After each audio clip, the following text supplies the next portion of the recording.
fight that broke out midair on a Frontier Airlines plane. It was headed to Miami. A New Jersey man was arrested, charged after attacking another passenger. Victor Kendo is at Miami International Airport with the story. Good morning, Victor. Good morning, George. That Frontier Airlines flight headed here to Miami from Philadelphia.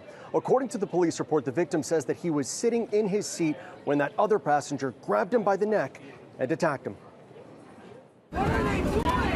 This morning, an alarming scene as a fight breaks out on board a Frontier Airlines flight bound for Miami while it was still in the air. Don't judge a situation until you know all of the details. I saw a viral video of a Frontier flight where a gentleman named Keanu Evans was in a fight with some other gentlemen.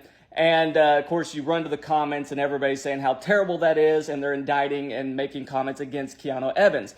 But then if you just go and look up the story, you find out that Keanu Evans is not the one to be blamed here. The other gentleman was the one who was charged. He was making life-threatening threats against Keanu Evans. He tried to call for the attendant. The attendant was not attendant. And so the other gentleman was forehead to forehead with him, took him by the throat. He ended up practicing self-defense. So before you just go running the comments or making videos of your own and trying to make somebody look bad in a particular light, you should probably get all the details first. The plane was about to land when, according to police records, 21-year-old Ishan Sharma was returning to his seat when he allegedly grabbed another passenger by the neck. The two trading blows, passengers trapped, witnessing the chaos. The man sitting behind was making comments to the man in front, like negative comments the whole flight. And the man in front went to the bathroom. And when he came back, that's when things started to escalate. Sisters Rosa and Regina Gergley seeing the scuffle firsthand. You could hear just like pounding kind of and like people talking or yelling, and we could just see two people fighting, and it was almost like hitting the wall next to it. For you to get beat up in midair is crazy as hell. I bet you won't grab nobody else's neck again. Authorities saying the victim sustained superficial cuts and declined medical attention. We've really got to do more to stop this nonsense. This should be treated as seriously as it really is, and that is disruption in the cabin that could lead to much worse things. Sharma was treated for that cut above his left eye, taken into custody, and charged with battery. Bond was set at $500. I would like to take the time to clarify a few things. I'm getting many comments like the one above of people saying that I provoked that man during the flight. First thing first, Good Morning America, ABC News, they have the narrative wrong. That's not the truth. They didn't take the time to ask any witnesses who were close by and actually witnessed the real thing, what happened. They interviewed the two girls who were at the front of the flight who videotaped what happened from a distance, whose video went viral. They interviewed them. They didn't even see what happened. All they saw was the aftermath.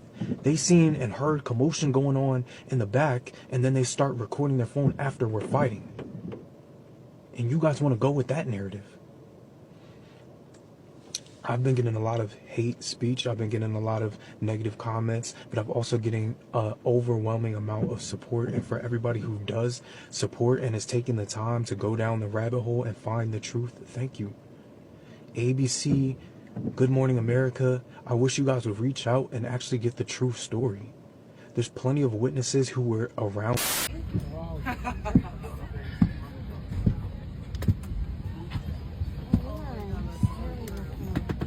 Y'all gonna stop getting on this no-fly list with this behavior on these flights immediately, okay? Go ahead and stop, or just don't fly at all, okay? It'll save you some trouble. Now, 21-year-old Ishan Sharma decided to be on the no-fly list by getting into a fight with the gentleman that was sitting behind him. Now, they were on a flight to Miami, and what the issue is that the man behind him was making comments to him the entire flight. Like, it don't sound like the comments was nice.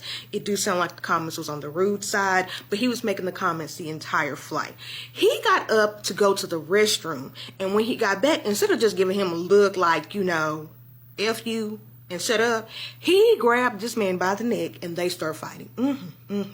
So they were at full-fledged flight on this Frontier flight, and it didn't go well for him.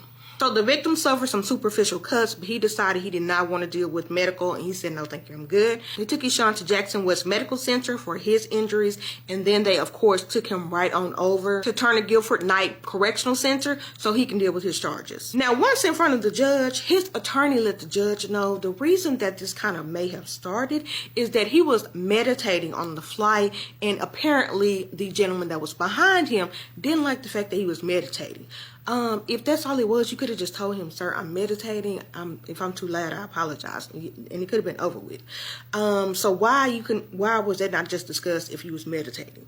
And why did you need to meditate on the flight? If you need something to calm you down, you could just take you something to calm down.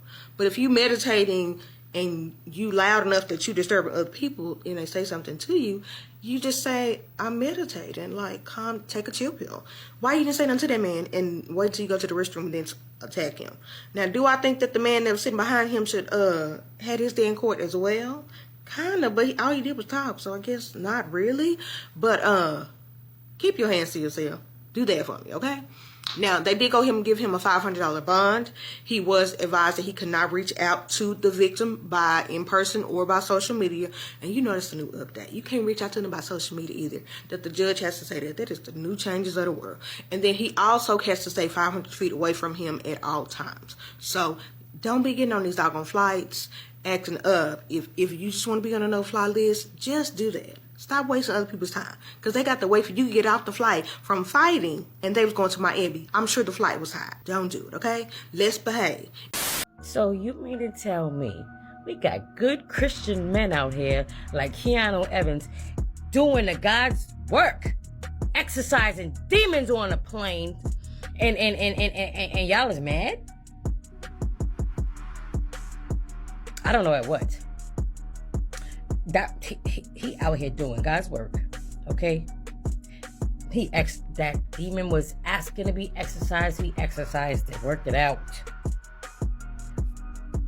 Y'all don't even know. Let me tell you something.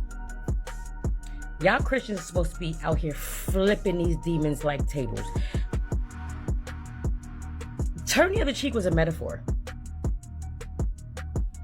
I can forgive you 70 times 7. I might be wrong in those numbers. And also whoop your ass.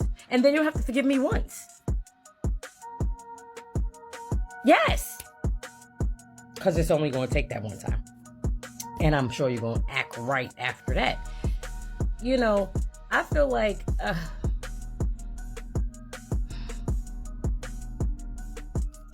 Nehemiah.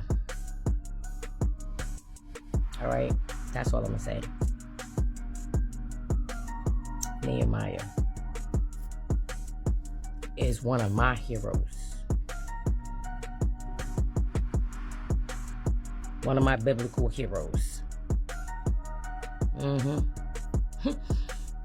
See, don't get on the listen, devil.